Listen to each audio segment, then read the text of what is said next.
good morning students. How are you? I hope you will be fine at home. तो चलिए शुरू करते हैं आज का टॉपिक।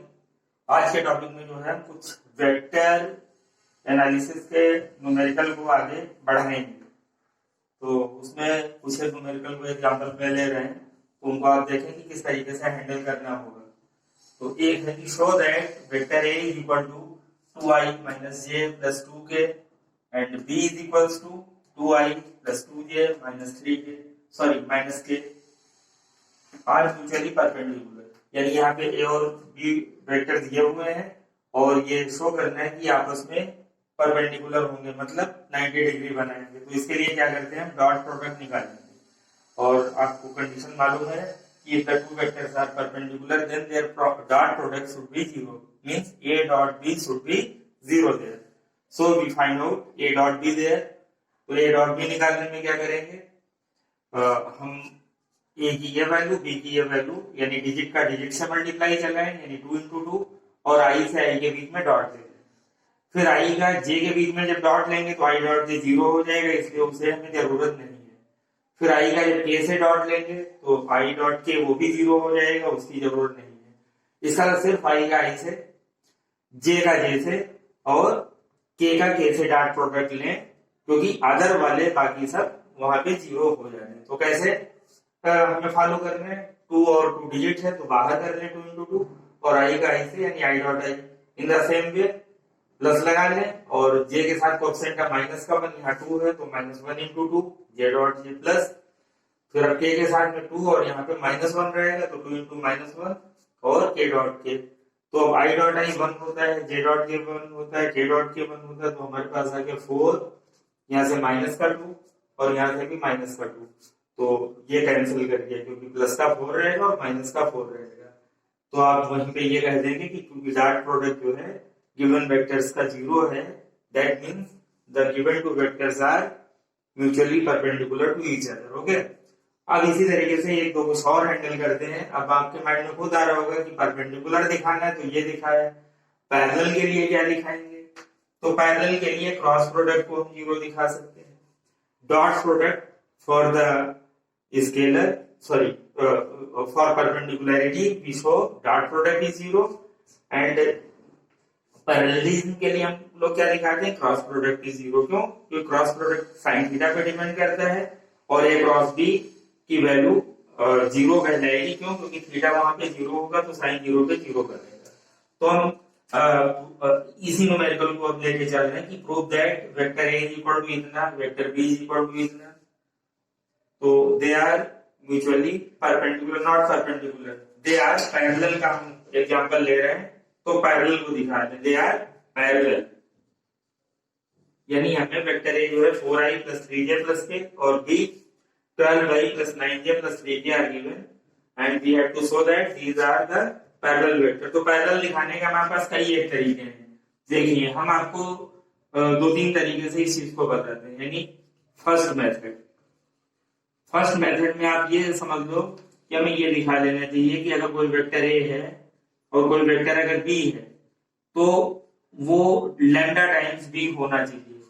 मतलब एक वेक्टर दूसरे वेक्टर का कोई मल्टीपल होना चाहिए, 2 टाइम 3 टाइम 4 टाइम या 1/2 3/4 कुछ भी उसके साथ लगा होना चाहिए। क्यों, क्योंकि अगर दो लाइनें पैरेलल होती है जैसे ये और दूसरी ये है तो इंक्लिनेशन तो इसका तो हर जगह जैसा इसका है वैसा इसका, तभी इनके बीच में डिस्टेंस सेम है। बस फर्क क्या हो सकता है ये ज्यादा लंबी हो ये कम हो, या इससे उल्टा हो सकता है कि हो सकता है ये कम हो वो ज्यादा हो। इसका मतलब एक जो है वो दूसरे का कोएफिशिएंट तो एक जैसा रख रहा होगा i j k में, लेकिन कहीं ना कहीं उसका मल्टीपल जो है वो अलग होगा, यानी 2 टाइम 3 टाइम या हाफ वैसा। तो फर्स्ट मेथड में देखें हियर जो कि हमें दे रखा है कि vector a is equals to 4i plus 3j plus k and vector b is equal to 12i plus 9j plus 3k, 12i plus 9j plus 3k। अब बी वाले में हम देखें कि यहाँ देखें हमें कुछ कॉमन मिल रहा है, तो हमें 3 कॉमन मिल रहा है, तो 3 कॉमन ले लें तो 4i plus 3j plus k। अब देखें ये जो ब्रैकेट के इनसाइड है वो पूरा का पूरा वही है जो वेक्टर ए के लिए लिखा हुआ है, यानी b इज इक्वल टू हम क्या कह सकते हैं 3 टाइम्स वेक्टर ए, यानी जो वेक्टर बी है वो क्या चल रहा है 3 टाइम वेक्टर है, वो यही स्टाइल हो गई। और आप यहाँ ये स्टाइल को भी कह सकते थे क्या b is equal to lambda times a type, यानी बी ए का कोई मल्टीपल या ए बी का कोई मल्टीपल पड़े, मतलब आई जे और के वाला जो सेक्शन है ब्रैकेट के अंदर का वो सेम पड़ेगा और कोई ना कोई मल्टीप्लायर बाहर पड़ जाएगा, चाहे वो 3 4 5 भी हो सकता है, हो सकता है माइनस का 3 कॉमन आ जाता है, हो सकता है 5/2 3/4 यानी कि कुछ भी आ जाएगा, यानी वो लैम्डा का काम करेगा। तो इस तरीके से आप पाओगे कि बी और ए आई जे के क्वेश्चन के हिसाब से तो सेम है और उसका कोई ना कोई मल्टीप्लायर पड़ गया। सो आप क्या कर सकते हो A vector parallel to B vector, क्यों? क्योंकि वो A is equal to lambda B type का यहाँ पे स्टाइल पकड़ गया। ये तो एक तरीका होगा। सेकंड मेथड हम आपको बताते हैं। सेकंड मेथड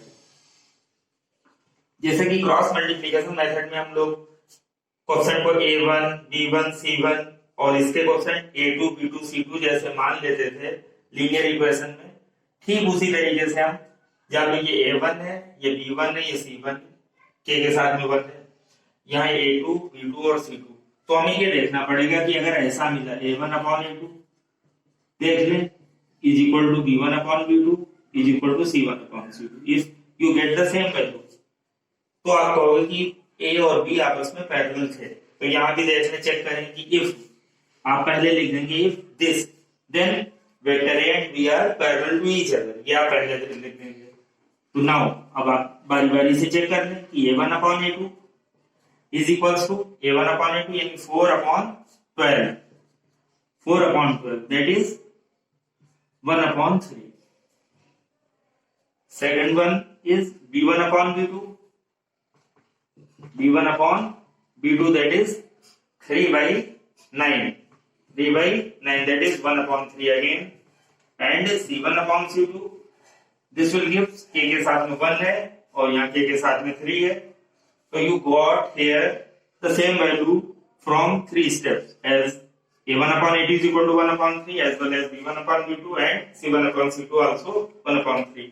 तो आप यही लाइन रिपीट कर दोगे कि since here a1 upon a2 is equal to b1 upon b2 and is equal to c1 upon c2, so the given vectors are parallel। तो चाहे आप ये मेथड लगा लें, चाहे सेकंड मेथड लगा लें, या थर्ड मेथड हम आपको बता रहे हैं जो कि आपको क्रॉस प्रोडक्ट की प्रॉपर्टी पे, अगर a और b दो वेक्टर हैं और इफ दे आर पैरेलल तो हम क्या कहते हैं उनका क्रॉस प्रोडक्ट कितना होना चाहिए 0।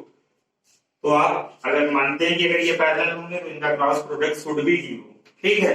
अब हम देखते हैं इनका क्रॉस प्रोडक्ट ए और बी का, तो A cross B is equal to पहले हम क्या लिखते हैं आई जे के, ये डिटर्मिनेंट कहलाती है, मैथ्स में इसको सॉल्व करने की जरूरत है। तो 4 3 और 1 ये क्वेश्चन लिख लेंगे, 4 3 और 1 पहले वाले के, 4 3 और 1, फिर सेकंड वाले का 12 9 और 3, 12 9 और 3। जब डिटर्मिनेंट आप पढ़ लेते हैं तो आपको ये चीजें और आसान हो जाती हैं। हम हो सकता है एक्सपेंशन भी इसका ना खोलते, यहाँ पे हम 3 कॉमन ले लेते, 3 कॉमन यहाँ से निकाल लेते अगर, तो यहाँ 4 रह जाता है, यहाँ 3 रह जाता है, यहाँ पर ऊपर भी था 4 3 1। ये पहली रो, जैसे ये पहली रो है, ये सेकंड रो है, ये थर्ड रो है। तो अगर कोई भी दो रोज अगर एक जैसी दिख जाती हैं तो हम लोग बोलते हैं कि डिटर्मिनेंट जो है उसकी दो रोज आइडेंटिकल हैं, तो बगैर ही सॉल्व करे उसकी वैल्यू हम कह देते हैं 0 होगी। क्यों? क्योंकि सॉल्व करने पे भी 0 आती है, ये डिटर्मिनेंट की प्रॉपर्टी थी। लेकिन जो मैथ्स में उस प्रॉपर्टी को पढ़ता है तो वो डायरेक्टली भी लिख सकता है कॉमन लेने के बाद, यहाँ कॉमन लेते और लिख दे। अदरवाइज दूसरा भी है कि हम इसके एक्सपेंशन को ओपन करें, कैसे? पहले आई को लिखें, फिर इसको हम ऐसे छुपाएंगे, ये और ये छुपा लेंगे, और फिर ये मल्टीप्लाई तब ये मल्टीप्लाई, यानी पहले ये मल्टीप्लाई होती, फिर 9 बीच में माइनस लगता है, फिर ये मल्टीप्लाई। यानी क्या करते हैं, पहले ये वाली मल्टीप्लाई ओपन करते हैं पहले, फिर ये वाली मल्टीप्लाई ओपन करते हैं, बीच में क्या अप्लाई करेंगे, माइनस। तो आई के साथ में ऐसे किया, 3 3 या 9, फिर ये प्लस के साथ चलता है, यहाँ माइनस, यहाँ फिर प्लस, यानी बीच में माइनस चलता है, तो ये माइनस लगा है, ये माइनस लगा दिया, माइनस का ये। अब ये के साथ भी वैसे छुपा लें, ये और ये, 4 3 या 12 और 12 1 या 12, तो 4 3 या 12 ये रहा, और बीच में माइनस का 12 भी रहा, और प्लस के साथ में हम लोग जाते हैं, तो के, और यहाँ भी इनको छुपाया, 9 4 जा 36, और माइनस वो 12 3 जा 36, तो you get here a cross b is equals to 9 9 0 हो जाएगा, ये 0, यहाँ भी 0, यहाँ भी 0, you got a cross b equal to 0। तो आप यहाँ पे ये कह सकते हैं कि since the cross product of two vector is 0, so the given vectors are parallel to each other. तो पैरेलल अगर दिखाने तो हमारे पास इन तीन में से कोई भी तरीका आप अप्लाई कर सकते हैं, तो जो आपको सुटेबल लगे, वरना बहुत चांस में हम लोग यही दिखा लेते हैं कि a1/a2 is equal to b1/b2 is equal to c1/c2 type का दिखा लेते हैं। ओके, अब हम आते हैं अगला वाला क्वेश्चन ले रहे हैं, इसको हम हटाते हैं।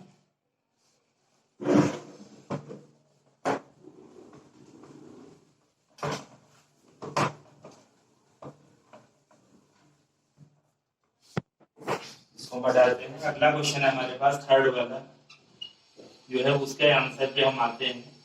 तो शो करना है कि a plus b cross a minus b is equal to 2 times b cross a। वैसे तो हम लोग अलजेब्रा से जानते हैं आसानी से a plus b multiply a minus b, तो a plus b a minus b का लिख देते हैं a square minus b square, लेकिन ये वेक्टर अलजेब्रा है, सिंपल अलजेब्रा से इसको डील नहीं करेंगे, इसमें वेक्टर की प्रॉपर्टी के साथ ही हम लोग आगे बढ़ेंगे। दूसरी बात ये ख्याल रखें, जब मल्टीप्लाई ओपन करें तो फ्रॉम लेफ्ट टू राइट, यानी ए का ए से, फिर ए का बी से, ये नहीं कि इस ए का ए से और इस ए का बी से, यानी राइट टू लेफ्ट ना ओपन करें, बल्कि क्या लेफ्ट टू राइट। क्यों? क्योंकि अगर लेफ्ट टू राइट ओपन करेंगे तो ए क्रॉस बी जैसा बना, और राइट टू लेफ्ट ओपन करेंगे तो हमारे पास बी क्रॉस ए जैसा बना, और आप जानते हैं कि A cross B is not equal to B cross A, क्यों? कम्यूटेटिव लॉ को ये फॉलो नहीं करता, बल्कि होता है A cross B is equal to minus देके बी क्रॉस ए लिखा जाता है। तो सीधा मतलब है कि अगर आप राइट टू लेफ्ट फॉलो करोगे तो आपको माइनस पहले लगाना पड़ेगा, फिर सारे राइट टू लेफ्ट ही फॉलो करने चाहिए। ये नहीं कि कुछ आप लेफ्ट टू राइट मल्टीप्लाई करो, कुछ राइट टू लेफ्ट जैसे हम लोग अरिथमेटिक में कर लेते हैं, वैसा नहीं चलेगा। आपको एक ही स्टाइल थ्रू आउट प्रोसेस के लिए पकड़नी चाहिए, इधर it is from left to right और it should be from right to left. लेकिन राइट टू लेफ्ट में आपको बाहर क्या कॉमन देना पड़ेगा? माइनस। क्यों? क्योंकि A cross B B cross A के इक्वल नहीं होता है, माइनस देना पड़ता है। सपोज करें कोई कहे हम इससे उसकी कर दे, तो ए क्रॉस ए फिर ए क्रॉस बी, लेकिन माइनस के साथ आ जाता है कि अगर आप इसको पलटते तो बेहतर है कि आप लेफ्ट टू राइट चलें, और फिर अरेंज करने में वैसे आपको जो सुविधा दे आप दोनों में से किसी भी तरीके से खोल सकते हैं, लेकिन ये नहीं कि ए क्रॉस ए पढ़ा ए क्रॉस बी, फिर अब ए का नहीं वहां से करने लगे बी का ए से, और यानी आधा इधर आधा उधर नहीं चलेगा, एक ही प्रोसेस चलनी चाहिए। ओके, तो हम लेफ्ट हैंड साइड से ओपन करते हैं, ए से स्टार्ट करते हैं, ए क्रॉस ए, फिर इस ए का बी से, बीच में माइनस है तो ए क्रॉस बी, आप बी से तो प्लस बी क्रॉस है और माइनस बी क्रॉस बी। हमने देखा, हमने आपको बता रखा है कि सेल्फ क्रॉस प्रोडक्ट जो है, जैसे ए क्रॉस है वो क्या बनता है? जीरो। जैसा आई क्रॉस आई वो भी जीरो हो जाता है, और ए क्रॉस बी है, अगर इसको हम बी क्रॉस ए बनाए तो माइनस देना पड़ेगा, वो माइनस ये माइनस प्लस कर जाएगा, यानी प्लस लिख के क्या कर सकते हैं? B cross a. तो इसी वजह से हम आपसे कर रहे हैं, या तो मल्टीप्लाई आप लेफ्ट टू राइट ओपन करें या फिर राइट टू लेफ्ट ओपन करें, सिर्फ एक ही थीम रखें, कुछ मल्टीप्लाई लेफ्ट टू राइट और कुछ को राइट टू लेफ्ट ना करें। एक ही प्रोसेस को अगर आप अप्लाई करेंगे तो साइन की गड़बड़ी नहीं होगी। Plus B cross A again and this is B cross B, that is zero. तो you got here B cross A twice यानी 2 टाइम्स बी क्रॉस ए। तो ये आपका आंसर बन गया। यही अगर हम इसमें बदल देते, ए माइनस बी पहले ले लेते, ए प्लस बी बाद में ले लेते, तो यही प्रूफ हो गया 2 टाइम्स ए क्रॉस बी आता है। अभी चलिए हम इसको आपको दिखाए देते हैं कि अगर ऐसा होता क्या, आंसर तो ये आ चुका है। अगर आपके पास ये ब्रैकेट पहले ना होता बल्कि ये होता, यानी a minus b into a plus b, तो यही आंसर जो है आपका is equal to 2 b cross a नहीं बल्कि क्या प्रूफ होना होता है, ए क्रॉस बी प्रूफ होना होता है। आप देख सकते हैं इजिली लेफ्ट हैंड साइड से चलते हैं, ए क्रॉस ए जीरो कर दिया होगा, फिर ए क्रॉस बी, ये रहा A cross B, then again B cross A minus का और बी क्रॉस बी जीरो कर दिया होगा। तो देखें ए क्रॉस बी और ये माइनस है, इसको प्लस करके बी क्रॉस ए को ए क्रॉस बी कर दें। क्यों? क्योंकि ए क्रॉस बी जब करेंगे इसको तो माइनस वहां का और ये मिलके प्लस हो जाएगा। ए क्रॉस बी ट्वाइस आ गया, 2 टाइम्स ए क्रॉस बी। तो थोड़ा चेंज करने पे आंसर भी उसी हिसाब से चेंज हो जाएगा। अब एक और न्यूमेरिकल लेते हैं हम लोग, देखते हैं उसको सॉल्व करने में। If mod of a plus b is equal to mod of a minus b, अगर ऐसा है तो then find the angle between a and b, यानी वेक्टर ए और वेक्टर बी के बीच में एंगल फाइंड आउट करिए। या कभी कभी लिखा होता है कि mod of a plus b is equal to mod of a minus b, then show that vector a and b are mutually perpendicular. क्यों? क्योंकि इनके बीच का एंगल 90 डिग्री आता है, तो कभी कभी वैसे भी दिखा मिल जाता है। अब देख लेते हैं इसको हम लोग। देखें फोर्थ वाले का आंसर, फोर्थ का answer A plus B within mod is equal to A minus B. फिर लिखेंगे squaring both side, squaring both side. अब square A plus B within mod square is equal to A minus B within mod square. Replacing mod, बारी बारी से एक एक step पे एक एक चीज को हम अप्लाई या वहां से रिमूव कर सकते हैं। रिप्लेसिंग मॉड, जो मॉड जो लगा है, ये जो साइन है ऐसा वर्टिकल लाइन होगा, इसको हम रिप्लेस करते हैं। तो replacing mod from both side, दोनों साइड से हटाएंगे। A plus B vector that is whole of square is equal to A minus B vector that is whole of square. अब इसको हम ओपन करेंगे A square plus B square plus 2ab वाले फार्मूले से, लेकिन वेक्टर है तो वेक्टर की थीम को ध्यान में रख के ओपन करें। A square that is mod of A square, B square that is mod of vector B square, okay, plus 2ab, तो 2 vector A dot vector B, 2ab 2 A dot B, यानी हम लोग यही लिखते हैं ऐसे। अब इसको राइट साइड में हम लोग ओपन करते हैं। देखिए इज इक्वल टू इधर ए स्क्वायर यानी mod of A square plus B square mod of b square minus 2ab, तो 2 ए डॉट बी।